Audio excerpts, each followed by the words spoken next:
c'était important d'agir sur la qualité de vie au travail en particulier parce que ça fait quelques années qu'on a beaucoup d'arrêts de travail, dont un certain nombre liés aux conditions de travail. Alors à la Belle des Chètes, nous sommes une majorité de femmes et la question de l'égalité professionnelle, on pensait du coup pas être protégés, mais en tous les cas avoir résolu, avancé sur cette question-là. Mais non, en fait il n'en est rien et c'est important de continuer à chausser les lunettes du genre et d'y travailler parce qu'on a plein de choses à apprendre dessus et d'amélioration. Pour les gesticulteurs, c'était important de travailler cette notion de qualité de vie au travail et d'égalité professionnelle parce que dès la création du groupement d'employeurs, ça a été quelque chose d'important, notamment dans les instances de gouvernance. On a mis en place un groupe de travail avec des salariés, des administrateurs.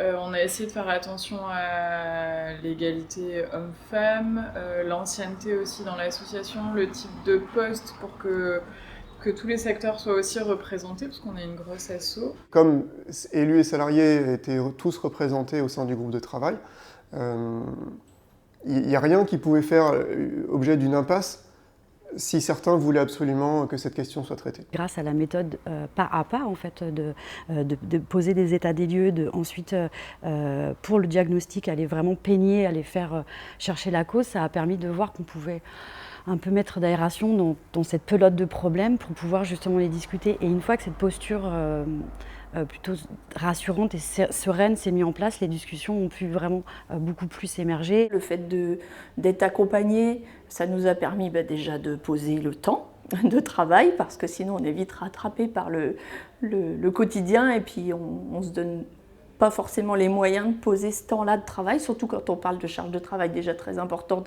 il faut quand même dégager ce temps-là. Le travail en collectif avec d'autres structures a été extrêmement enrichissant et c'est pas une chose dont on avait conscience en fait au départ de la formation, mais qui au fur et à mesure était quasiment aussi important que les apports théoriques et les actions mises en place avec la formation.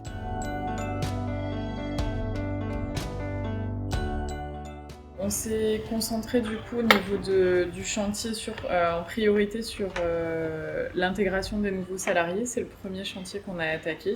Il y a l'idée de banaliser un temps d'accueil et de se dire qu'au moins la première heure où la personne est là, entre guillemets, elle n'est pas efficiente à son poste. Elle est vraiment sur de la découverte et elle n'est pas directe notamment sur l'accueil, elle n'est pas directe à répondre au téléphone.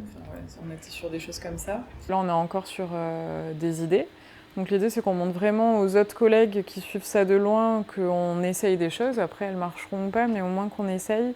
Le premier point sur lequel on avait décidé de travailler dans le cadre de cette formation, c'était celui de la refonte des fiches de poste qui, avec l'évolution des fonctions, des projets, etc., des différents salariés, se retrouvaient plus adéquates avec ce qu'ils faisaient aujourd'hui.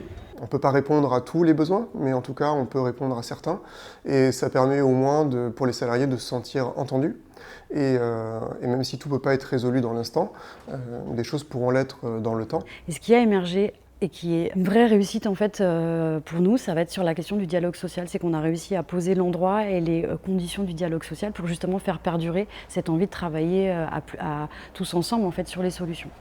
Et puis, ça veut dire qu'on l'écrit, qu'on réfléchit à des actions et qu'on s'engage à mettre en œuvre les actions et tout du moins expérimenter en tout cas.